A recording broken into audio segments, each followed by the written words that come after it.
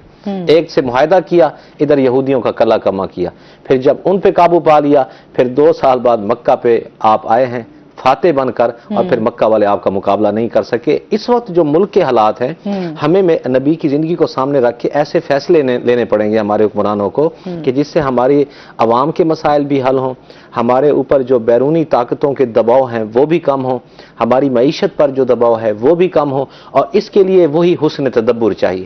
میرے نبی والی فہم و فراست وہ تو کسی کو مل نہیں سکتی, لیکن میرے نبی کو زندگی کو سامنے رکھ کے اللہ سے دعا مانگ کے ہمارے حکمران اس نیت پر چلیں کہ ہم آج وہ سٹیپ لیں گے. دیکھیں ہمارا ملک ایسا ملک ہے کہ جتنا بھی بحران میں چلا جائے, اللہ نے اس کو اتنے وسائل دیے ہیں کہ یہ صرف 1 سال میں اپنے پاؤں پہ کھڑا ہو سکتا ہے. زیادہ لمبی چوڑی ضرورت نہیں ہے, ایک سال میں صرف اس کے لیے فہم و فراست کی ضرورت ہے کہ آج ہمارے حکمران کون سے سٹیپ لیں جس سے ہمارے سارے معاملات ٹھیک ہوں. جیسے ابھی آپ بات کر رہی تھی عدل و انصاف ہے, ٹھیک ہے جی, عدل و انصاف ہمارے ملک کے اندر وہ کہاں سے اوپر سے امپلیمنٹ ہوگا.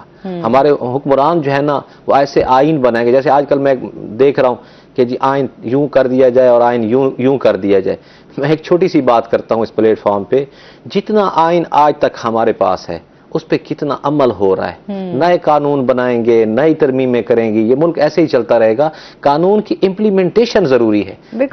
جو ہمارے ہاں ہم اپنے سسٹم کو بہتر کرنے کی باتیں کر رہے ہوتے ہیں وہ صرف باتوں کی حد تک ہی رہ جاتی ہیں. تو تمام چیزیں ہمارے ہاں جو ہے وہ اس ٹائم معاشرتی بگاڑ جو ہے وہ بہت زیادہ اس ٹائم ہے. اس ٹائم حالات جو ہیں وہ بالکل اپوزٹ ہیں, وہ مس مینجمنٹ کی وجہ سے. جیسے ابھی میں ٹاپک پہ بات کرتا, ایک آپ ابھی میں بطور منتظم کہتے ہیں جو چیزوں کو مینج کرتا ہے, ٹھیک ہے جی. اور میرے نبی ایک ریاست کو چلانے والے تھے. آپ بطور حکمران چیزوں کو کیسے مینج کر رہے تھے, اس کی ایک چھوٹی سی مثال دیتا ہوں. جب مہاجرین گئے ہیں مدینہ کے اندر, اتنی بڑی تعداد میں نہ گھر ہے, نہ پیسہ ہے, نہ کھانا ہے, نہ پینا ہے, نہ کچھ ہے, کوئی وسائل بھی نہیں ہے. لیکن میرے نبی کی مینجمنٹ دیکھیں کہ آپ نے کیا کیا, ایک مہاجر کا ہاتھ ایک انصاری کے ہاتھ میں دیا, کہا آج سے تمہارے سگے بھائی ہیں, ان کا تم نے ایسے خیال رکھنا ہے جیسے اپنا خیال رکھتے ہو. اتنا بڑا مسئلہ آپ نے صرف جذبہ اخوت پیدا کر کے اور لوگوں کا ذہن بنا کے وہ ختم کر لیا. اس کا مطلب ہے اگر لیڈر صحیح ہو تو بڑے مسئلے پہ چھوٹی سی طریقے سے قابو پا سکتا ہے. بہت شکریہ. اور اس کے ساتھ ہی ناظرین ابھی ہم نے جانا بریک پہ, ہمارے ساتھ رہیے گا.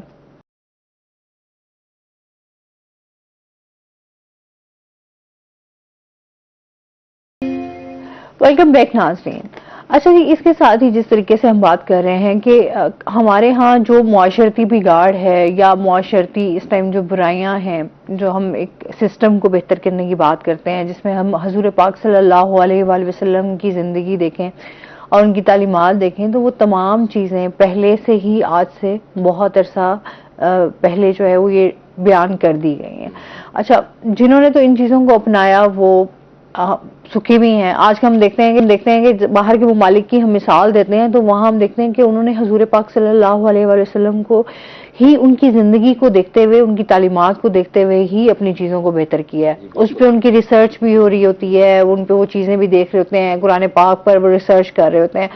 ہم مسلمان ہو کر بھی ہم آج انہی چیزوں سے دور ہیں اور آج ہم وہی اپنے معاملات کو لے کر جو ہے وہ پریشان دکھائی دیتے ہیں, الجھے ہوئے دکھائی دیتے ہیں, راستہ کوئی نظر نہیں آ رہا ہوتا کہ کرنا کیا ہے ایکچولی. وہ اس پہ بالکل آپ کی جو بات ہے, اس پہ علامہ اقبال رحمۃ اللہ نے فرمایا تھا نا کہ یوں تو سید بھی ہو, مرزا بھی ہو, افغان بھی ہو, تم سبھی کچھ ہو بتاؤ کہ مسلمان بھی ہو. پھر یہ بھی ساتھ کہہ دیا کہ کی محمد سے وفا تو نے تو ہم تیرے ہیں, یہ جہاں چیز ہے کیا لوح و قلم تیرے ہیں. تو وہی بات انہوں نے مطلب نبی صلی اللہ علیہ وسلم کے طریقوں کو اپنایا, وہ دنیاوی طور پہ کامیاب ہو گئے. مطلب جو دین تھا ہمارا اس کو انہوں نے پریکٹیکلی پکڑا ہے. ہم نے صرف زبانی طور پہ اس کو ایکسیپٹ کیا ہے, اپنی پریکٹیکل لائف میں اس کو نہیں لائے. میں مطلب اس وقت جو کمی معاشرے میں جج کرتا ہوں میرے سمیت, میں تو اپنے آپ کو اس معاشرے کا حصہ سمجھتا ہوں. ہم سب میں یہ کمی ہے کہ ہم دنیا میں لوگوں کو دیکھ رہے ہیں اور چیزوں کو دیکھ رہے ہیں, یا میں آپ سے سیکھ رہا ہوں یا آپ مجھ سے سیکھ رہے ہیں. نہیں, ہم نے ایک دوسرے سے نہیں سیکھنا, ہم نے نبی سے سیکھنا. زندگی کے معاملات بھی, بیہیویئر بھی, رویے بھی ایسے, مثلا عدالتیں ہیں, ہمارے حکمران ہیں, ہمارے جو اوپر جو ہے نا جو چیزوں کو دیکھ رہے ہیں بڑے لیول پہ, وہ سارے اگر نبی کی زندگی کو سامنے رکھ لیں. مثلا آج میں یہ اعلان کہتا ہوں کہ ہمارے حکمران، ہمارے جو بڑے ہیں، ٹھیک ہے جی، جن کو اللہ نے طاقت دی ہے، اقتدار دیا ہے، وہ صرف نبی کی زندگی کو سامنے رکھ کے آج سے کوشش شروع کر دیں نیک نیتی سے کہ ہم اس ریاست کو اسلامی ریاست بنائیں گے اور اس کے لیے ہم نبی کے طریقے کو فالو کریں گے. تو میں سچی کہہ رہا ہوں، آج بھی الحمدللہ ہم دنیا میں ایک قابل فخر ملک ہیں، ہم ایٹمی طاقت ہیں. اللہ تعالیٰ نے ہمیں بہت عزت سے نوازا ہے کہ ہماری طرف کوئی میلی آنکھ سے نہیں دیکھ سکتا. دنیا میں نمبر 1 آرمی ہماری ہے، دنیا میں طاقتور فوج ہماری ہے. تو بہت اللہ نے ہمیں چیزیں دی ہیں، لیکن اس کا ہم مطلب اس کا خیال نہیں رکھ رہے. ہمارا معاشرہ بگڑتا جا رہا ہے. میں کل اپنی کلاس میں کہہ رہا تھا کہ وہ بزرگ ایک مثال دیتے ہیں نا کہ اوپر آپ مٹی پھینکیں تو مٹی آپ کے سر پہ گرے گی، پھول اوپر پھینکیں تو آپ کے سر پہ پھول گریں گے. ہمارے جو اعمال اوپر جاتے ہیں ہماری عوام کے، اللہ اس کے مطابق فیصلے کرتے ہیں. اور یہ بات جو ہم کہتے ہیں نا یہ حکمرانوں نے خرابی کر دی، حکمران نہیں خرابی کر رہے، ہم خرابی کر رہے ہیں. ہم جب افراد وہ ہے نا افراد کے ہاتھوں میں ہے اقوام کی تقدیر. اور اس دن ہمارے آرمی چیف صاحب نے بھی یہ شعر پڑھا تو مجھے بڑا خوشی ہوئی کہ یہ میرا فیوریٹ شعر ہے اور میں ہمیشہ کلاس میں اس شعر کو پڑھتا ہوں کہ افراد کے ہاتھوں میں ہے اقوام کی تقدیر، ہر فرد ہے ملت کے مقدر کا ستارہ. ہم افراد سارے ٹھیک ہو جائیں، ہمارا ملک خود بخود ٹھیک ہو جائے گا، پھر ہمارے حکمران خود بخود اچھے ہوں گے. اللہ ان کے دلوں میں عوام کی ہمدردی ڈالے گا، ان کی محبت ڈالے گا، ملک سے محبت ڈالے گا. ہم ہی ٹھیک نہیں ہو رہے. کوئی بندہ، والدین اپنی جگہ پہ ذمہ داریاں نہیں نبھا رہے، استاد اپنی جگہ پہ ذمہ داریاں نہیں نبھا رہے، سارے معاشرے کے لوگ اپنی ذمہ داریاں نہیں نبھا رہے. تو میں اکثر ایک بات کہا کرتا ہوں نا کہ ہم کہتے ہیں مسائل آئے حکومت کی وجہ سے، نہیں، مسائل بھیجنے والا بھی اللہ اور ان مسائل کو پھر سالو کرنے والا بھی اللہ. یہ ہم سب مسلمانوں کا یقین ہے کہ ایک ٹھوکر بھی لگتی ہے نا ہمیں تو اللہ کے حکم سے لگتی ہے. تو ہم نبی کی زندگی کو امپلیمنٹ کریں معاشرے میں. ہمارے عدالتی نظام ٹھیک ہونا چاہیے. ہمارے جو ہے نا، میں ایک بات جو آپ کے میڈیا کے ذریعے سے میں کہنا چاہتا ہوں، جو میں بہت کمی دیکھتا ہوں میڈیا کے اوپر، آپ تو ماشاءاللہ ہر جمعے کو یہ پروگرام کرتے ہیں اور چینلز پہ بھی ہوتے ہیں. میں کہتا ہوں باقاعدہ مطلب مہینے میں ایک ایسا پروگرام ہو جس سے افراد کی اصلاح ہو. بڑے بڑے، ہم تو عام سے لوگ ہیں، بڑے بڑے جو اسکالرز ہیں ان کو بلایا جائے اور وہ ٹاپک ہو عوام کی اصلاح. میں یہ ایک رائے دے رہا ہوں اس پلیٹ فارم سے، بڑے بڑے علماء کو، اسکالرز کو بلایا جائے اور صرف عوام کی اصلاح کریں. جس دن عوام ٹھیک ہو گئی ہمارا ملک ٹھیک ہو جائے گا. اچھا، عوام تو ٹھیک ہے، ہم آئے دن اس سے بات کرتے ہیں کہ شاید ہماری اپنی کوتاہیاں بھی ہیں، ہم شاید اپنی ذمہ داریاں بھی نہیں نبھا پا رہے. ہم ریاست کی بھی کچھ بہت ذمہ داریاں ہوتی ہیں. ہم دیکھتے ہیں کہ حضور پاک صلی اللہ علیہ وسلم نے اپنی ریاست میں جو ہے وہ کس طریقے سے ایک سسٹم کو لے کر چلے، جس میں ہم نے دیکھا کہ خواتین کو جس طرح سے حقوق دیے گئے، خواتین کو جو مقام دیا گیا، جو بچوں کا ہے، بچوں کے حوالے سے، رائٹس کے حوالے سے ہم بات کریں تو وہ تمام رائٹس کے اوپر جو ہے انہوں نے تعلیم بھی دی، پریکٹیکلی بھی کر کے دکھایا اور کوشش کی کہ اس چیز کو، سسٹم کو جو ہے وہ بہتر کیا جا سکے. ہم آج بھی اسی میں ہم رائٹس کی بات کرتے ہیں یا ہم رعایا کی بات کرتے ہیں تو وہ رعایا میں بھی تو ریاست کی طرف سے بھی تو وہ چیزیں نہیں مل رہی ہیں. آپ مجھے بتائیں کہ جب انصاف نہیں ملے گا تو آٹومیٹکلی ہم کرائم کی طرف جائیں گے. جب آپ کا حق آپ کو نہیں مل رہا ہوتا تو پھر لوگ اپنا حق چھیننے کی کوشش کر رہے ہوتے ہیں. اچھا، ہم اکثر بات کرتے ہیں جی فلاں بندہ بڑا ظالم ہے، فلاں کے کبھی مجھے لگتا ہے یہ میری اپنی ذاتی رائے ہے، ہر انسان کی اپنی ایک سوچ ہوتی ہے کہ وہاں پیچھے بہت ساری چیزیں بھی ہوتی ہیں ہر انسان کی، اس کی سوچ کو لے کر کہ پیچھے وہ کتنی غربت والی لائف جی کر آ رہا ہے یا اس کی کیا، اس کو کس طریقے سے ٹریٹ کیا گیا ہے، اس کے دماغ میں کیا اس طرح کی چیزیں آئی جس کی وجہ سے وہ کرائم کی طرف گیا. تو مطلب ایک پیچھے ایک پوری مکمل سٹوری ہوتی ہے جس کو ہم آگے دیکھتے ہیں کہ وہ بندہ کس حد تک گیا ہے. جی بالکل. تو میں رات بھی اپنے فرینڈ سے بھی یہی بات کر رہی تھی کہ ہم لوگ جو ہے نا ان چیزوں کو بالکل بھی انڈرسٹینڈ نہیں کرتے اور ہم اپنے رائٹس کی جب بات کرتے ہیں تو رائٹس نہیں ملیں گے تو آٹومیٹکلی پھر کرائم اور پھر یہ تمام چیزیں جو ہیں وہ بڑھیں گی. سب سے بڑی بات آتی ہے ریاست کی ذمہ داری. بالکل آپ نے ٹھیک بات کی. ہمارے یہاں ایجوکیشن مہنگی، علاج مہنگا، ہماری بیسک چیزیں مہنگی. ایک طرف سے آپ اگلے بندے کو تھوڑا سا ریلیف دیں گے تو اس سے ڈبل آپ اس کو کسی اور چیز میں انگیج کر دیں گے. تو وہ الجھنوں میں اور مسائلوں میں اتنا پریشان ہو جاتا ہے کہ اس کو سمجھ ہی نہیں آتی کہ کرنا کیا ہے. بالکل آپ نے جو پوائنٹ اٹھایا میں اس کے بالکل آپ کے ساتھ ہوں کہ عوام ٹھیک ہے ان کے گناہ جو مرضی ہے، لیکن اصل ذمہ داری ریاست کی ہوتی ہے۔ دیکھیں جب میرے نبی نے پہلی ریاست قائم کی ہے مدینہ کے اندر، تو وہاں تو سارا بگاڑ ہی بگاڑ تھا، اس میں مشرک بھی تھے، اس میں یہودی بھی تھے، اس میں عیسائی بھی تھے، لیکن اوپر ریاست کی جو ڈیوٹی تھی وہ پوری ہو رہی تھی۔ میرے نبی بطور ریاست کے سربراہ اپنے سارے فرائض سر انجام دے رہے تھے، اپنی پوری ڈیوٹیز پرفارم کر رہے تھے، اور دنیا کو دکھا رہے تھے کہ میں خود 2 مہینے کھانا نہیں کھاتا، 2 مہینے آپ کے گھر میں چولہا نہیں جلا، کبھی کھجور کھا کے گزارا کیا، کبھی بکری کا دودھ پی کے گزارا کیا، لیکن عوام تک حقوق پہنچائے، عوام کو ان کے جو بیسک رائٹس ہیں وہ پہنچائے۔ اور پھر آپ کے جو تربیت یافتہ تھے صحابہ کرام، جیسے آپ دیکھ رہے ہیں حضرت عمر فاروق ہیں، حضرت علی رضی اللہ تعالیٰ عنہ ہیں، ان لوگوں نے جو ہے نا عوام کو جو رائٹس ہیں ان کے وہ دیے۔ یہ ریاست کا کنسیپٹ۔ اور میں ایک بات ہمیشہ کلاس میں کہتا ہوں، ہم کسی کا کیا رونا روئیں گے، میرا ایک بچہ جو ہے اگر وہ بیمار ہے، میرے پاس پیسے نہیں ہیں اور میں اچھے ڈاکٹر کو دکھانا چاہتا ہوں، ماں باپ کے لیے سب کچھ اس کی اولاد ہوتی ہے، لیکن میں نہیں دکھا سکتا، تو میں ریاست کے بارے میں کیا سوچوں گا؟ میرے تو سارا کچھ ختم ہو گیا۔ میرے پاس آتے ہیں بچے، اپنے والدین جب آتے ہیں میں ان سے میٹنگ کرتا ہوں، آپ کیا کام کرتے ہیں؟ ان کے بڑے خواب ہوتے ہیں، مثلا رکشہ ڈرائیور آ گیا، ایسا آ گیا جو ماں بیچاری گھروں میں کام کرتی ہے، اس طرح کے لوگ آتے ہیں۔ میں پھر کوشش تو کرتا ہوں ان کو کمپنسیٹ کرنے کی، لیکن ہم کتنے کر سکتے ہیں؟ میں کہتا ہوں یہ ریاست کر سکتی ہے۔ اپنے طور پہ بہت کم چیزیں ہیں جو آپ کے، میں کہتی ہوں آپ کے استطاعت میں جو چیزیں ہوتی ہیں آپ وہی کر سکتے ہیں، وہی کر سکتے ہیں، اس سے زیادہ آپ بڑھ کے نہیں کر سکتے۔ ریاست کر سکتی ہے مکمل طور پہ۔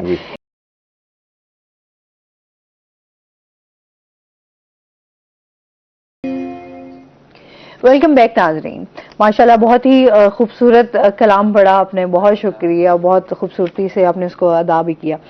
اچھا جی، اس کے ساتھ ہی جس طریقے سے ہم بات کر رہے تھے کہ کس طریقے سے ہم اپنے معاشرے میں جو ہے وہ ریاست مدینہ کی ہمیشہ ہم بات بھی ہوتی رہتی ہے کہ کس طریقے سے ہم اسلامی ریاست قائم کر سکتے ہیں، پر اسلامی ریاست تبھی قائم ہوگی جب ان کے اصولوں پر بھی چل سکیں۔ بالکل۔ تو جب تک اصول ہی قائم نہیں ہوں گے تو کس طریقے سے ہم اپنے اس معاشرے میں تبدیلی لا سکتے ہیں، یا پھر ہم اسلامی ریاست قائم۔ پہلے تو عدل و انصاف پہ ہی بات کر لینا کہ جس طریقے سے حضور پاک صلی اللہ علیہ وسلم نے عدل و انصاف قائم کیا، جو کہ ہم آج اس عدل و انصاف سے محروم ہیں۔ بالکل، دونوں وہ جو اس ٹائم کی جو ان کی میں ایک بات کروں گی، کس طریقے سے جو انہوں نے تدبیر اختیار کی، جو راستے انہوں نے بتائے عدل و انصاف کو لے کر، جو ایک ان کی رائے تھی، اس کے حوالے سے بتائیے گا۔ اس میں یہی 2 باتیں میں کروں گا، ایک جیسے آپ نے کہا ریاست مدینہ اور پھر عدل و انصاف، تو واقعی باتیں کرنا بڑا آسان ہے۔ ہمارے پاس بھی بہت سارے لوگوں نے دعوے کیے کہ ہم ریاست مدینہ بنا رہے ہیں، لیکن دعوے کرنا آسان ہے، اس کو پہلے امپلیمنٹ کیا جاتا ہے اپنے گھر سے۔ میرے نبی نے اگر یعنی ریاست مدینہ جو بنائی تھی اور اس میں عدل و انصاف پہلی چیز ہے اور وہ قائم کیا تھا، تو آپ کی وہ مشہور بات کہ آپ کے خاندان کی عورت تھی فاطمہ نامی، جس نے چوری کی تھی اور اس کے ہاتھ کٹوانے کا حکم دیا آپ نے، آپ کے مطلب بہت سارے فیملی کے لوگ آپ کو سفارشیں لے کے آئے کہ ہمارے خاندان کی بدنامی ہے، آپ ایسا نہ کریں۔ تو آگے سے آپ نے کیا فرمایا؟ خدا کی قسم میری اپنی بیٹی فاطمہ ہوتی تو میں اس کا بھی ہاتھ کٹوا دیتا۔ آپ نے گھر سے عدل شروع کیا، گھر سے انصاف شروع کیا۔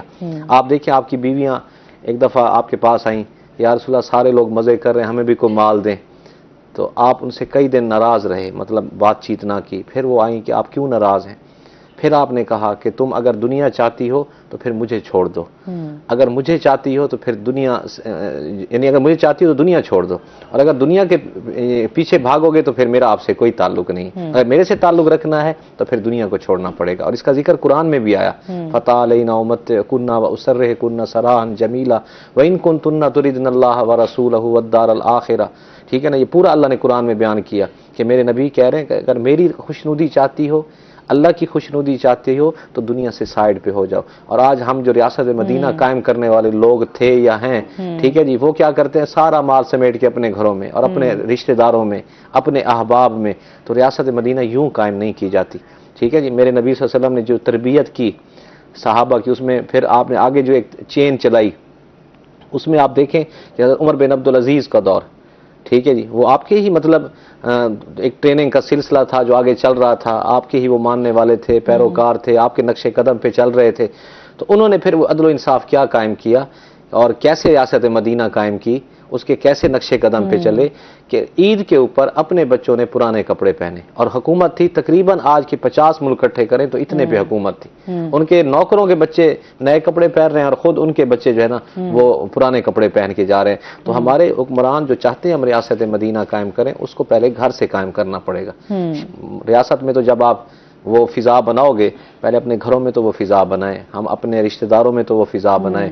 ہم جو بات ہے نا، ہم یتیموں کا ہم لوگ خیال نہیں رکھتے، جہاں پر ہم نے دیکھا کہ ہم مولا علی کو دیکھیں کہ انہوں نے کس طریقے سے یتیموں کا خیال رکھا، پھر اس کے بعد جو ذمہ داری جو ہے وہ حضرت حسن علیہ السلام نے جو ہے وہ اس کو لی، اور ہمارے ہاں اب یتیموں کو جس طریقے سے جو ہے وہ رون دیا جاتا ہے، ایک تو تحفظ ان کا کیا کریں گے ہم، ان کا خیال ہی نہیں رکھا جاتا، اور الٹا ان کی جو زمین ہوگی جائیداد ہوگی اسی پہ ہم خود ہی وارث بن کے بیٹھ جائیں گے، اسی پہ ٹھیک ہے۔ تو ہمارے ہاں تو ہر چھوٹی چھوٹی چیز کو کہ کس طریقے سے ہم نے گھر میں اگر نوکر ہیں تو ان کا خیال کیسے کرنا ہے، اگر ہم ان کے رائٹس پورے کر رہے ہیں، کیا ہم اپنے بہن بھائیوں کے حقوق پورے کر رہے ہیں، پیرنٹس کے حقوق پورے کر رہے ہیں، تو پھر حکومت کی ذمہ داری آتی ہے کہ کیا آیا وہ اپنی رعایا اپنے یہاں پر جو عوام ہے اس کو کس طریقے سے تحفظ دے رہی ہے۔ حضرت علی کی بات ہوئی رضی اللہ تعالیٰ عنہ، آپ کا جو گھر تھا وہ تو ایک رول ماڈل گھر تھا، مطلب آج کوئی چاہتا ہے نا حکمران کہ میں جو ہے نا رول ماڈل بنوں، میں ریاست مدینہ قائم کر دوں، وہ حضرت علی کی لائف کو، ان کے بیٹوں کی لائف کو، لاڈلوں کی لائف کو، ان کے گھر کو دیکھ لے کہ اس گھر میں جو سب کچھ کے مالک تھے، دنیا جہان ان کے لیے بنے، جنت کے سرداریاں ان کے لیے، سب کچھ ان کے لیے، لیکن اس گھر میں 2 دن پانی سے روز افطار ہو رہا ہے، فاقے ہیں، اور میرے نبی کی بیٹی ہاتھ سے چکی پیس رہی ہے، ہاتھ سے چکی پیس رہی، ہمارے یہاں تو اب سب سے پہلے حکمران کہتے ہیں فل ایک بلٹ پروف گاڑی پہلے ہو، وہ بھی کروڑوں کی، وہ بھی ہو، اپنی پوری فیملی کے لیے گاڑیاں ہوں، اور پھر خود شاہانہ زندگی گزارے، اور رعایا جو ہے یا عوام ہے وہ بیچاری چاہے ترس رہی ہے، چاہے خودکشی کر رہی ہے، چاہے جو ہے وہ بھوکی مر رہی ہے، اسے کوئی کنسرن نہیں ہے۔ مہنگائی ہے، آج ہم بات کرتے ہیں کہ مہنگائی کہاں ہے، ہم لوگ کتنا ہمارے آئے دن یہ دیکھتے ہیں کہ مجبور ہو کے اپنے بچوں کو بھی مار دیتے ہیں، بالکل اور خود بھی مر جاتے ہیں۔ اچھا کیا ہے اس سے کتنا نقصان ہو رہا ہے، کتنا ہم لوگ اس طرف جا رہے ہیں کہ ایک غلط ٹریک پہ چل پڑے ہیں۔ غلط ہے، بالکل وہی نا کہ اب حکمرانوں کے بچوں کے بعد بھی کروڑوں کی گاڑیاں ہوں، اور ہماری عوام جن کا یہ ملک ہے، جن کے اسی طرح کے رائٹس ہیں، ایک جیسے حکمران کے بچے کے رائٹس ہیں نا، ایک غریب مزدور کے بچے کے بھی اسی طرح رائٹس ہیں، تو وہ کون دے گا؟ تو یہی تو ریاست کی اصل ذمہ داری ہوتی ہے۔ ہم نے سمجھ لیا ریاست کی ذمہ داری یہ ہے فل پروٹوکول ہو، اپنے لیے گاڑیاں ہوں، اپنے لیے سب کچھ ہو، اور عوام پتہ نہیں وہ کدھر جائے گی۔ کہ حضور پاک صلی اللہ علیہ وسلم کی ذات کو، ان کی زندگی کو دیکھیں تو اتنی سادہ زندگی، اتنی عام زندگی، جس میں انہوں نے اپنے کپڑے بھی، ان کے پیون لگے ہوئے ہوتے تھے تو وہ اپنے کپڑوں کو بھی خود سلائی کر کے اور خود ہی اس کو جوڑ کے، وہی پھٹے ہوئے ہیں تو پہن۔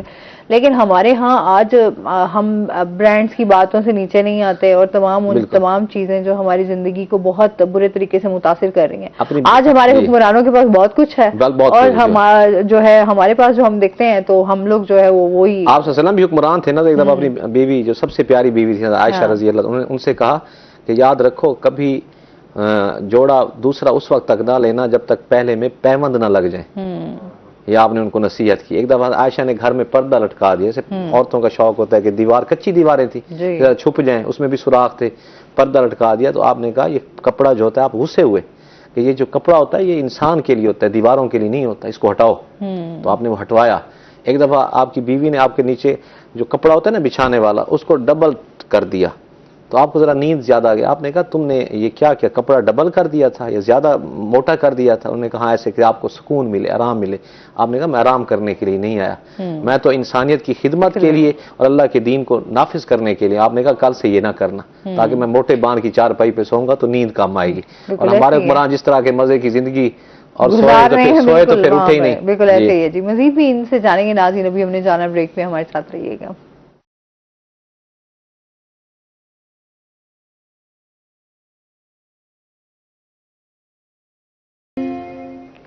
ویلکم بیک ناظرین۔ اچھا جی، کیا ہمارے یہاں پر تمام چیزیں، ظاہر سی بات ہے ایشوز کو بھی ہم ڈسکس کر رہے ہیں، اور ساتھ میں جو ہے ہم اپنے اسلام کو بھی اور جو ہماری دینی تعلیمات ہیں ان کو بھی، اور جو ساتھ ہی ہم حضور پاک صلی اللہ علیہ وسلم کی زندگی پہ بھی بات کر رہے ہیں۔ کیا میسج دینا چاہیں گے ہمارے تمام ان لوگوں کو، ہمارے حکمرانوں کو لے کر بھی، کہ کس طریقے سے ہم اپنے آپ کو بہتر کر سکتے ہیں؟ کیا ایسا لاہ عمل جو ہے وہ اپنانا چاہیے؟ میں اپنے سارے حکمرانوں کو یہ میسج دوں گا کہ میں تو انشاءاللہ اللہ سے امید لگا کے بیٹھا ہوں کہ انشاءاللہ ہمارا ملک خوشحال ہوگا، ترقی کرے گا، یہاں غریب کو اس کا رائٹ ملے گا۔ حکمرانوں کو صرف اتنی نصیحت کر رہا ہوں، نصیحت سب کے لیے ہوتی ہے، میرے لیے بھی، سب کے لیے، میں کوئی عالم یا اسکالر نہیں ہوں، میں تو ایک عام سے انسان ہوں۔ ان کو صرف میں اسلام کا نالج رکھنے کی بنیاد پر ان کو نصیحت کر رہا ہوں کہ وہ نبی کی زندگی کے اس پہلو کو دیکھیں کہ جب میرے نبی حکمران بھی تھے ایک ہی ٹائم میں، نبی بھی تھے، سپہ سالار بھی تھے، اور مال غنیمت کے مالک تھے، بانٹ رہے تھے لوگوں میں۔ آپ کی اپنی بیٹی وہ آتی ہیں فاطمہ الزہرا رضی اللہ تعالیٰ عنہ، اور آگے فرماتی ہیں یا رسول اللہ میں تھک جاتی ہوں، میرے ہاتھوں پہ نشان پڑ گئے، سارا کام گھر کا خود کرتی ہوں، ایک نوکر مجھے بھی دیں۔ آپ ان کا رائٹ تھا، مال غنیمت آپ جتنا چاہتے جس کو دیتے، اور خاندان کا، آپ کے خاندان کا زیادہ رائٹ تھا، لیکن میرے نبی اپنی بیٹی کو نہیں دے رہے، اور کیا کہہ رہے ہیں؟ بیٹی اس سے اچھی چیز بتاؤں جس کا تمہیں فائدہ ہو دنیا میں اور آخرت میں، کہ یہ تم تسبیحات روزانہ رات کو پڑھا کرو سوتے ہوئے، سبحان اللہ، الحمدللہ، اللہ اکبر، اس کو تسبیحات فاطمہ کہا جاتا ہے۔ پھر وہ حضرت فاطمہ الزہرا رضی اللہ تعالیٰ عنہ بغیر مال غنیمت لیے واپس آئیں اور اس پر عمل کیا، اور پھر انہی کے الفاظ ہیں، کہتے ہیں صبح مڑتی ایسے لگتا ہے جیسے میں نے کوئی کام کیا ہی نہ ہو۔ تو میرے نبی یہاں تینوں عہدے لے کے اپنے گھر والوں کے لیے ایسا کر رہے ہیں۔ جس دن ہمارے حکمران اس بات پہ عمل پیرا ہو گئے کہ ہم اپنے بچوں کو نہیں دیتے، ہم عوام ہماری اولاد ہے، عوام ہمارے بچے ہیں، ہمارے اپنے ہیں، ہم ان کو دیں گے، اس دن ملک خوشحال ہو جائے گا۔ یہی میرا میسج ہے کہ ہم نبی کے اس زندگی کے اس پہلو کو سامنے رکھیں۔ بہت شکریہ آپ کا، آپ ہمارے ساتھ رہے، اس کے ساتھ ہی آپ کا بھی بہت شکریہ۔ جاتے ہوئے آپ سے جو ہے آخری منقبت جو ہے وہ ہم سنیں گے، اور اس کے ساتھ ہی ناظرین اپنا بہت سارا خیال رکھیے گا، دعاؤں میں یاد رکھیے گا، انشاءاللہ زندگی نے ساتھ دیا تو صبح آپ سے پھر ملاقات ہوگی۔ اللہ حافظ۔